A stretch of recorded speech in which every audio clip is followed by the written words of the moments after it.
Bismillahirrahmanirrahim. Assalamualaikum warahmatullahi wabarakatuh. Waalaikumsalam warahmatullahi wabarakatuh. La haula wala quwata illa billahil aliyyil azim. Asyhadu an la ilaha illallah wa asyhadu anna Muhammadar Rasulullah.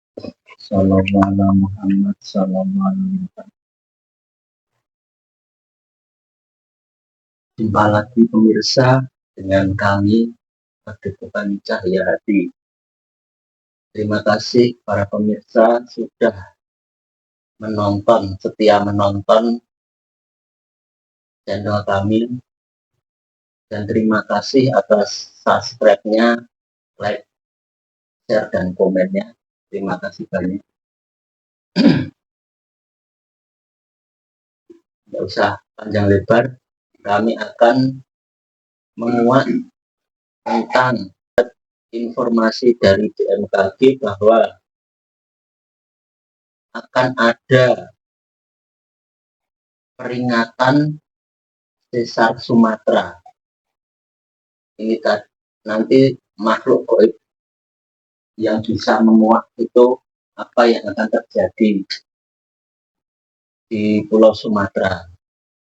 Kami minta doanya semoga acara ini nanti bisa berjalan dengan lancar dan aman. Ya, mulai.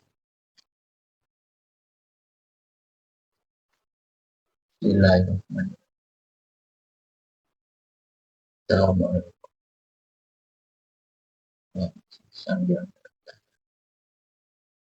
Makhluk gaib yang bisa mengetahui dengan perkiraan dari BMKG tentang sesar Sumatera. Makhluk gaib yang bisa mengetahui, tarik ke tangan sang yang percaya. Oh.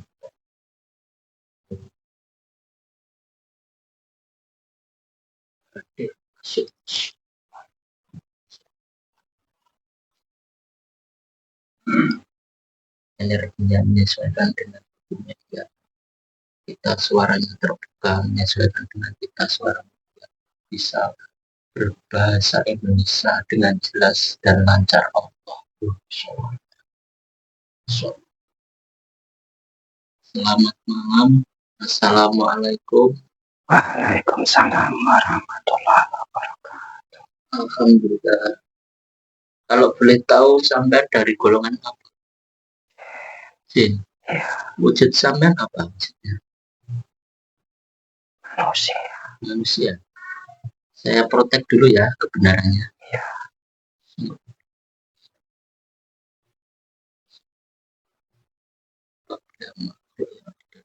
Mediator bohong mengaku sudah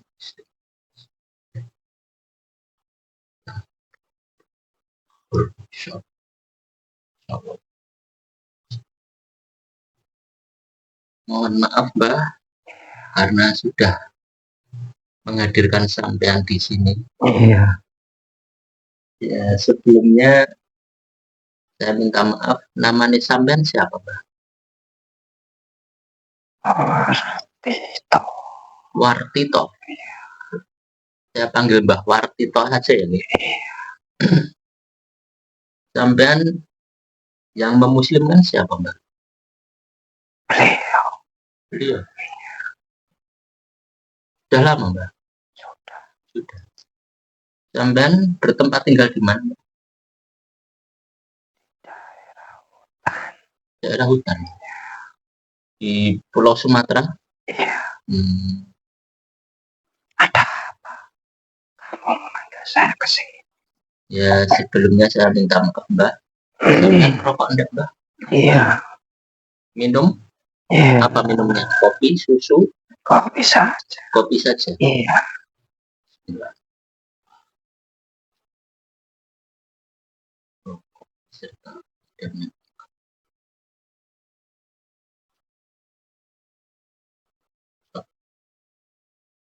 Mbah ini di rokok dan diminum. Terima kasih. Ya, sama-sama Mbah. Saya minum dulu ya. Ya. juga mau merokok dulu. Ya sambil nyantai-nyantai ya, Mbak ya. Iya, Ini saya mau bertanya, Mbak. iya. Kok dari perkiraan BMKG ini akan terjadi sesar Sumatera itu apa benar, Mbak?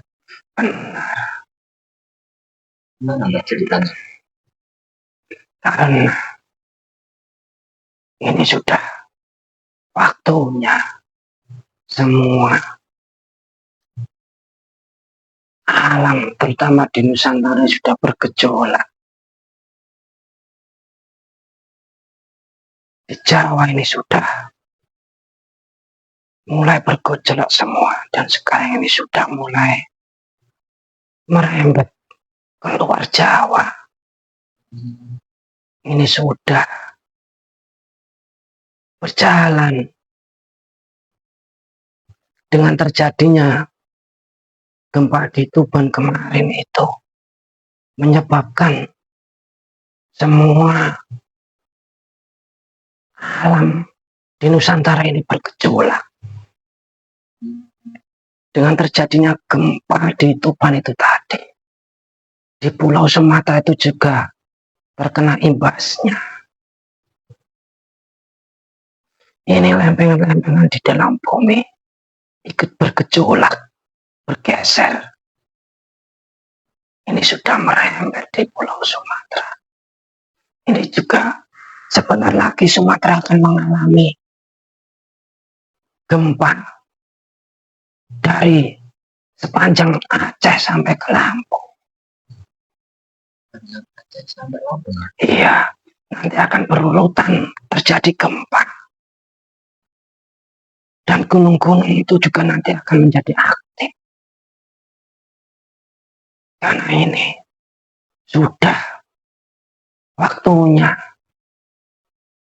alam ini mulai tidak bersahabat lagi. Karena sudah lama menahan muak dengan tingkah laku manusia zaman sekarang ini. Tidak dari kalangan bawah, tidak dari kalangan atas. Semua sudah perbuatan-perbuatan sudah melampaui batas. Itu dari akibat perbuatan manusia ya? Semua gejolak-gejolak alam ini adalah ulah dari manusia. Tapi kalau dari segi ilmu geografi apa itu, Mbak? Iya, kenapa? Itu lempengan itu ya yang menggerakkan itu loh, menggerakkan bukan dari emang dari bencana gitu loh, Mbak, bukan dari perbuatan manusia gitu loh. Memang sudah waktunya lempengan-lempengan itu bergerak kan. Itu semua itu atas kehendak Sang Maha Pencipta. Karena semua itu kan disebabkan oleh perbuatan manusia. Karena di dalam Al-Quran itu sudah dijelaskan. Di surat Al-Baqarah itu sudah dijelaskan bahwa Allah menciptakan manusia itu, para malaikat itu sudah tidak terima. Karena dulu-dulunya itu bumi itu sudah dihuni makhluk dari bangsa manusia itu hanya membuat kerusakan dengan mengumbar hawa nafsu, dan sudah mulai lalai dengan Sang Maha Pencipta. Tetapi Allah itu mempunyai maksud yang tidak diketahui oleh semua makhluknya. Dan walaupun manusia-manusia itu melampaui batas, tetapi juga ada manusia-manusia yang masih taat kepada perintah-perintah Allah. Ini nanti kalau Jawa sudah mulai dihancurkan, diporak-porandakan dengan bencana-bencana, entah nanti banjir, gempa, gunung-gunung meletus, nanti akan merembet-merembet di luar Pulau Jawa ini, terutama nanti Sumatera duluan. Jadi dari Sumatera, Aceh sampai Lampung itu nanti tanah juga bergerak karena lempeng-lempengan itu sudah mulai bergeser. Makanya awal permulaan untuk menggeser ke semua seluruh Nusantara itu dari kejadian di Tuban kemarin itu kan kamu bisa menengok. Ya. Itu banyak kejadian-kejadian. Itu tanah-tanah di Pulau Jawa itu sudah mulai ada keanehan-keanehan.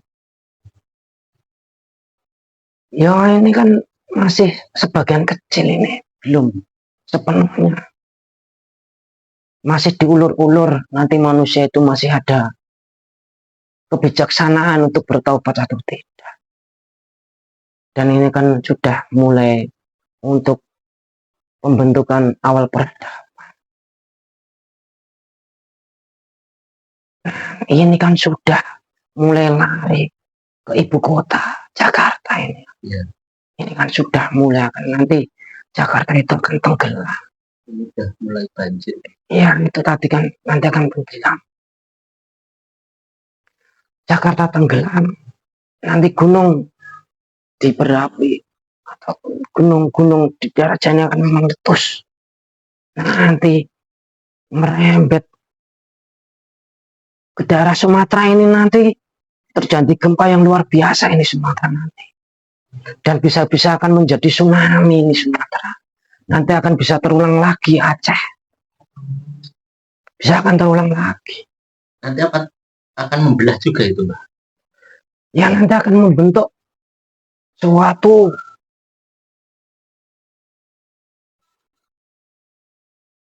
gimana ya, seperti bumi itu akan ada perubahan.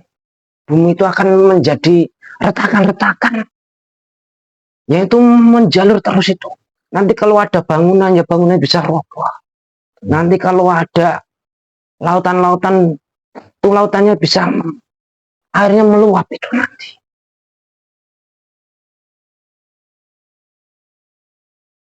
Tetapi kalau gunung-gunung itu sementara belum kalau di Sumatera. Itu nanti akan berefeknya hanya gempa dan akan bisa terjadi tsunami. Ya, ini saya mencoba menarik kesimpulan ya, Mbak ya.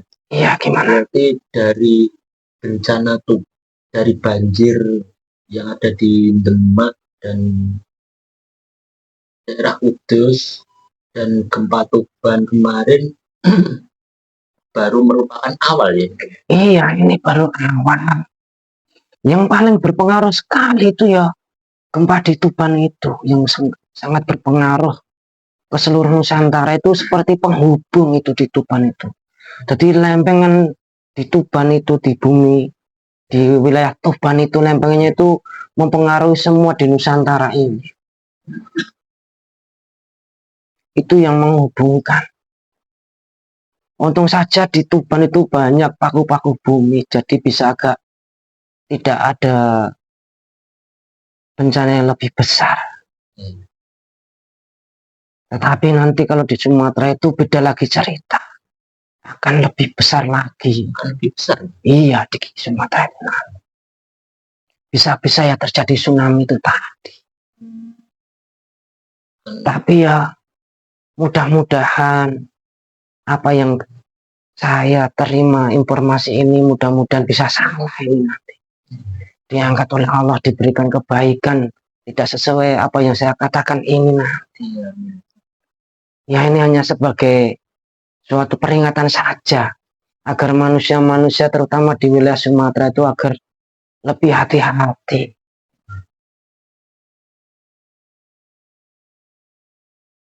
Tapi bencana-bencana ini apa sudah menyeluruh ke seluruh negara-negara lain, Mbak? Belum. Belum. Ini terutama di Nusantara dulu. Di Nusantara dulu. Iya. Kalau dari sisi goib itu bencana ini gimana toh, Mbak? Maksudnya gimana? Nah, katanya kok kayak gabah diinteri, kayak di seleksi itu gimana, Mbak? Sisi goibnya gimana? Ya ini sebenarnya kan hanya untuk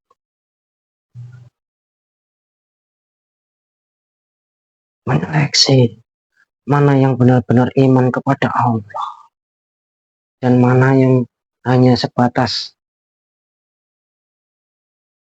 pengakuan saja. Dan nanti juga berimbas, orang beriman saja nanti juga akan kena dampaknya. Karena kalau sudah Allah sudah mulai berkehendak itu tidak memilih, nanti orang yang beriman ataupun tidak nanti juga akan kena imbasnya itu, tetapi hanya beda kapasitas. Nanti kalau orang yang beriman nanti akan diganti oleh Allah yang lebih baik nanti. Kalau orang-orang yang tidak beriman ya nanti akan disiksa kalau menikah.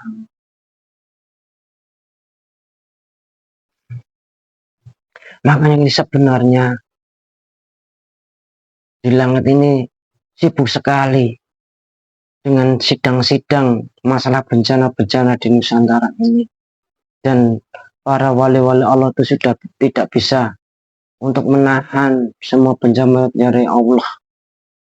Sudah mulai berat karena di seluruh penjuru lini sudah akan terjadi semua. Karena ini sudah waktunya untuk awal peradaban akhir zaman ini. Ini saya mau tanya Mbak, kalau sampean tahu, kenapa kemarin juga BMKG itu memprediksi kenapa Pulau Jawa ini tertutup? Itu gimana Mbak maksudnya? Tertutup itu karena di Pulau Jawa ini kan diselimuti dari bangsa gaib, juga dari bangsa-bangsa yang pasukan dari langit. Jadi itu di Pulau Jawa ini semua makhluk-makhluk gaib, entah itu dari golongan jin ataupun dari bangsa malaikat itu bersatu, berkumpul di Pulau Jawa untuk mengemban tugas yang diberikan Allah untuk selanjutnya yang ke depan itu harus gimana itu. Makanya kok dilihat dari satelit itu kok itu sebenarnya itu kan tertutup oleh dimensi-dimensi dari alam-alam gaib ini. Jadi pancaran satelit itu tertutupi itu sebenarnya. Karena nanti kan pemimpin akhir zaman itu kan di Nusantara ini. Jadi semua itu ikut ambil tugas masing-masing. tertutup itu ada banyak yang berkumpul di Nusantara ini. Hampir semuanya berkumpul di Pulau Jawa ini. Makanya kalau dari ramalan-ramalan dulu, orang-orang tua dulu itu kan ya Semar nakes janji itu kan. Nah ini kalau diruntut dari cerita-cerita sejarah dulu ini kan sudah waktunya, sudah kalau di hitungan manusia sudah jatuh temponya ini kan. Itu sebenarnya itu sudah digariskan takdir oleh Allah. Jadi dari makhluk-makhluk entah dari jin atau manusia itu hanya dikasih bocoran nanti 500 tahun ke depan mau jadi apa itu sudah dikehendak oleh Allah. Jadi bukannya Kiai Semar itu mempunyai pendapat seperti itu, sebenarnya sudah dikasih bocoran oleh Allah. Nanti sekian tahun akan terjadi seperti ini, itu sudah dikasih bocoran oleh Allah. Berarti bukan ada janjinya si Semar itu ya, bukannya. Itu sudah kehendak Allah. Memang Allah itu kan sudah mencatat sebelum manusia lahir itu nanti mau jadi apa kan sudah digaris takdir oleh Allah. Daun yang jatuh ke bumi pun itu sudah kehendak Allah dan sudah ditakdirkan oleh Allah. Itu nanti 1 detik, 2 detik, 5 hari, 10 hari itu sudah ditentukan oleh Allah. Jadi semua itu tidak ada yang lepas dari pandangan oleh Allah, yang lepas dari ketentuan Allah. Semua itu sudah dikehendaki oleh Allah. Hanya manusia-manusia itu yang tidak bisa mencakup dari pemahaman-pemahaman yang diberikan oleh Allah itu tadi. Berarti maaf Mbah, ini Semar nagih janji Jawa akan muncul kembali itu gimana? Iya, itu yang ya maksudnya gini. Gimana? itu kan sudah dikehendaki Allah nanti sekian tahun. Ya seperti masa-masa seperti Nabi Adam. Itu Nabi Adam itu juga tidak tahu kalau nanti ditakdirkan di dunia ini.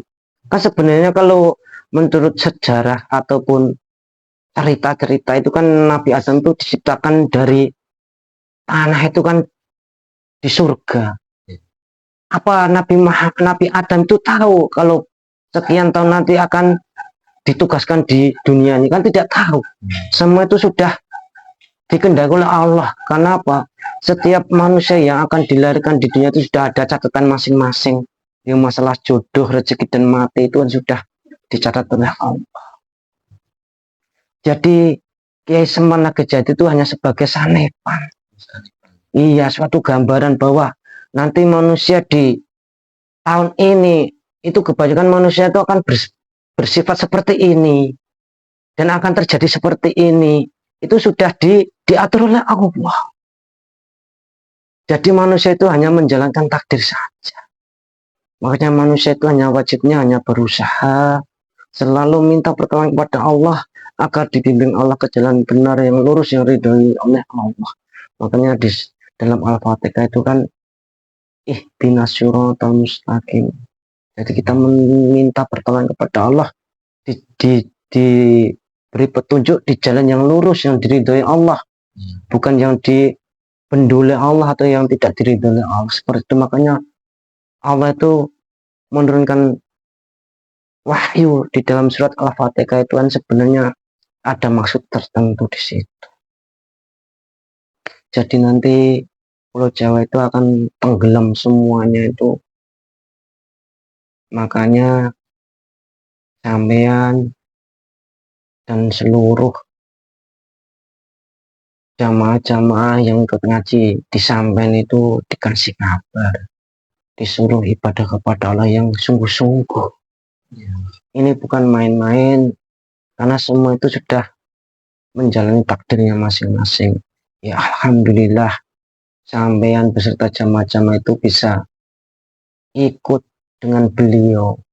Itu disuruh bersungguh-sungguh, berarti kan kalian semua itu sudah ditakdirkan di jalannya Allah. Jadi kok sampean bisa ikut beliau, itu bukan sampai yang menentukan ataupun beliau yang menentukan. Semua itu sudah mendapatkan jatahnya masing-masing.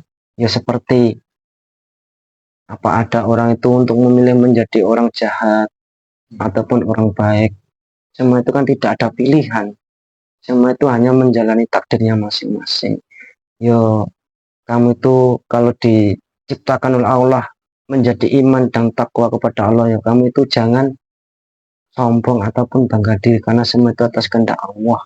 Dan kalau orang diciptakan menjadi kurang baik, itu jangan dihina, makanya itu didekati, dikasih pemahaman, bisa kembali kepada Allah. Walaupun semua itu ditakdirkan oleh Allah, tetapi kan manusia itu masih mempunyai hak untuk berusaha, karena Allah itu tidak akan merubah nasib suatu kaum kalau kaum itu tidak mau berusaha, ya kan? Iya. Jadi kan khodo dan khodar, khodo itu kan masih bisa diwiradatin atau diusahakan. Kalau khodar itu sudah ketentuan takdirnya. Selama kita masih bernafas, itu masih mempunyai kesempatan untuk kembali ke jalannya Allah. Dan manusia itu tidak ada yang memilih untuk dijadikan orang Islam ataupun orang Nasrani ataupun orang Yahudi. Semua itu kan tidak memilih. Semua itu atas kehendak Allah. Dan kalian semua diciptakan menjadi penduduk tanah Jawa. Itu kan sampean tidak meminta kan? Itu semua atas kehendak Allah. Ya disyukurin saja. Dan jangan lupa setiap hari kita itu harus selalu berdoa. Kita membaca surat Al-Fatihah itu kalau bisa didawamkan setiap selesai sholat 5 waktu kita membaca Al-Fatihah. Ya kalau tidak bisa banyak ya cukup 1 kali. Makanya di dalam ajaran Islam itu kalau sholat tidak membaca Al-Fatihah tidak sah. Karena di surat Al-Fatihah itu banyak rahasia-rahasia yang tersembunyi yang jarang manusia itu dikasih tahu oleh Allah. Karena hanya orang-orang yang bersih hatinya yang bisa mengetahui kandungan ataupun hikmah dari surat Al-Fatihah itu tadi. Minum dulu, Pak. Ya. Ini ada yang ditanyakan lagi atau tidak? Udah, Mbak. Ya, terima kasih ya, Mbak ya. Ya, saya terima kasih diundang ke sini, dikasih jamu seperti ini. Ya, mohon maaf kalau yang bisa saya sampaikan hanya segelintir segitu saja karena ya keterbatasan saya. Ya, itu udah terima kasih sekali, Mbak. Bermanfaat bagi saya. Ya, alhamdulillah kalau bisa bermanfaat. Ya kalau ada salahnya ya mohon maaf ya, karena saya itu juga cuma makhluk yang hanya ada bocoran sedikit dari saudara-saudara saya yang lain. Ya, sama-sama ya, Mbak ya. Kalau saya ada kekurangan kesalahan saya juga minta maaf ya, Mbak ya. Iya. Ya udah, terima kasih Mbak karena sudah mau hadir dan Sama-sama. menjelaskan tadi. Udah sampean kembali ke tempat sampean. Dan sebelum saya pergi, Ya, ada pesan apa Mbak? saya pesan sampean itu walaupun bagaimana dan bagaimanapun adanya itu harus selalu bersyukur, Ya. selalu ridho atas ketentuan-ketentuan yang diberikan oleh Allah. Baik dan buruk semua itu hanya menjalani atas kehendak Allah. Dan manusia itu harus selalu berusaha meminta pertolongan kepada Allah agar dikasih ataupun ditaruh di jalan-jalan yang lurus yang diridhoi Allah, biar hidup sampean di dunia itu tidak sia-sia.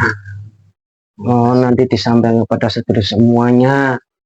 Hanya ini yang bisa saya sampaikan, dan ini saya mau melanjutkan tugas. Saya mau undur diri. Bila ada kurang mohon maaf. Assalamualaikum warahmatullahi wabarakatuh. Waalaikumsalam warahmatullahi wabarakatuh.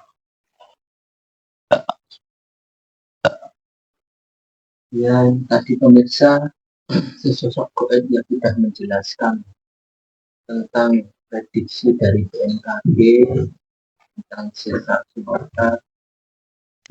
Ya, kita ambil kesimpulan bahwa bencana-bencana ini semuanya dari Allah, dan kita harus mengingat dan kembali kepada Sang Pencipta, siapa yang menciptakan kita.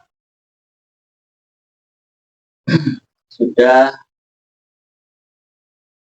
semoga tadi sebuah cerita tadi bisa kita ambil kesimpulan, kita ambil sisi positifnya, dan jangan 100% percaya dengan makhluk. Oke. Semuanya kebenaran itu mutlak milik Allah. Salam. Assalamualaikum warahmatullahi wabarakatuh. Waalaikumsalam.